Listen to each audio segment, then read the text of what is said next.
ఒక చిన్న కుమార్తె నా దగ్గరకు వచ్చి, పాస్టమ్మ గారు మీతో ఒకసారి మాట్లాడాలి, మా పేరెంట్స్తో నేను రాను, నేను ఒక్కదాన్నే వచ్చి నేను మీతో మాట్లాడాలంటే, ఒక 5వ తరగతి చదివే పాప ఏమైనా సబ్జెక్టులు ఫెయిల్ అయ్యి ఉంటుంది, దాని గురించి మాట్లాడటానికి వస్తుందేమో.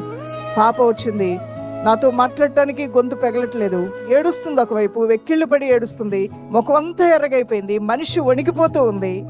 చాలా ఆవేదనకు లోనేటువంటి బిడ్డగా ఆ బిడ్డను నేను చూశాను. కొంచెంసేపు నేను నా హృదయానికి హత్తుకొని ధైర్యపరిచి చెప్పినాను, నీకున్న ఇబ్బంది ఏంటి, బాధ ఏంటి అన్నప్పుడు, మా ఇంట్లో ఆడపిల్లగా నేను పుట్టడం ఇష్టం లేదు, నీ 2 తమ్ముళ్ళు ముందు ఎదురెళ్తారు కానీ నువ్వు నాన్న ముందు ఎదురు పడొద్దని మా యొక్క అమ్మ చెప్తూ ఉంటుంది. నాన్న ఎప్పుడు నాతో ఎక్కువ మాట్లాడరు, 2 తమ్ముళ్ళు నాన్న దగ్గరికి వెళ్ళి ఆడుకుంటే నాకు ఆడుకోవాలని ఉంటుంది కానీ నువ్వు వెళ్ళొద్దని అమ్మ ఎప్పుడు నన్ను అవాయిడ్ చేస్తూ ఉంటుంది. అదే సమయంలో మా ఇంటికి ఒక అంకుల్ వచ్చారు. ఒక రోజున ఆయన నా పట్ల చాలా మిస్బిహేవ్ చేశారు.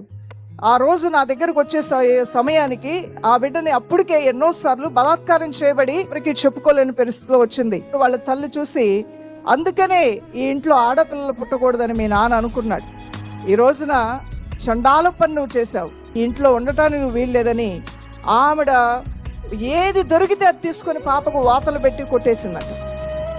ఆ పాప నా దగ్గరకు వచ్చినప్పుడు, నేనేమీ చేయలేదు, అంకులే చేశారంతా, అయినా అమ్మ నన్ను అసహించుకుంటుంది, ఇక్కడ నుంచి ఇక్కడికి నేను ఇలా వెళ్ళిపోయి ఏ సముద్రంలోనో దూకేస్తాను, కానీ ఎందుకో నాకు అనిపించింది మీరు నాకు అమ్మలాగా అనిపించారు, మీ దగ్గరకు వచ్చి మాట్లాడాలనిపించింది, నన్ను ఏం చేయమంటారు అని ఆ పాప అడిగినప్పుడు ఒక నిమిషం ఏం చెప్పాలో అర్థం కాలేదు. నా హృదయంలో వచ్చిన ప్రేరేపణ ఒక్కటే, తల్లి దృష్టిలో ఎలా ఉన్నా, తండ్రి దృష్టిలో ఎలా ఉన్నా, నువ్వు సమాజ దృష్టిలో ఎలా ఉన్నా, దేవుని దృష్టిలో నువ్వు చాలా విలువైన దానివి. వీళ్ళందరూ కాదమ్మా, నువ్వు తల్లి గర్భంలో రక్తపు ముద్దగా ఉన్నప్పుడే నువ్వు ఏమై ఉన్నావో నీ దేవుడు ఎరిగి ఉన్నాడు, నువ్వు యేసయ్య బిడ్డవి, ప్రభు నిన్ను ఎంతో ప్రేమిస్తున్నాడు తల్లి అని చెప్పి ప్రార్థన చేసి ధైర్యపరిచి, అలా ఒక 15-20 రోజులు కౌన్సిలింగ్ ఇస్తూ ప్రార్థన చేస్తూ ఆ బిడ్డకు ఆ ధైర్యం, నేను ఒక రికగ్నేషన్, దేవునిలో నేను గుర్తింపు పొందిన దాన్ని, నేను బాగుపడాలని ఆశపడేవాడు దేవుడు, నన్ను శుద్ధీకరిస్తాడు నా దేవుడు అనేటువంటి ఆ ఆత్మ జ్ఞానంతో ఆ బిడ్డ నడుచుకుంటూ పరిశుద్ధాత్మ శక్తితో నింపబడి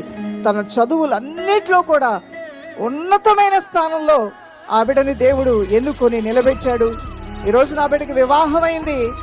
ఈ రోజున తన తమ్ముళ్ళకి, తన అమ్మకి, నాన్నకి ఈ పాప వాళ్ళను పోషిస్తేనే రోజు గడిచే స్థితి వాళ్ళకి కలిగే విధంగా అంత ఉన్నతమైన స్థితిలో ఆ బిడ్డను దేవుడు లేవనెత్తాడు. ఆమె స్థితి ఎలా మారిపోయింది, ఆమె అవమానం ఎలా కొట్టివేయబడింది, ఆ చిన్నారు హృదయంలో ఉన్న గాయాలు ఎలా మానిపోబడ్డాయంటే ప్రాణ స్నేహితుడైన యేసయ్యతో ఆ బిడ్డ కలిగి ఉన్న స్నేహం, సహవాసం.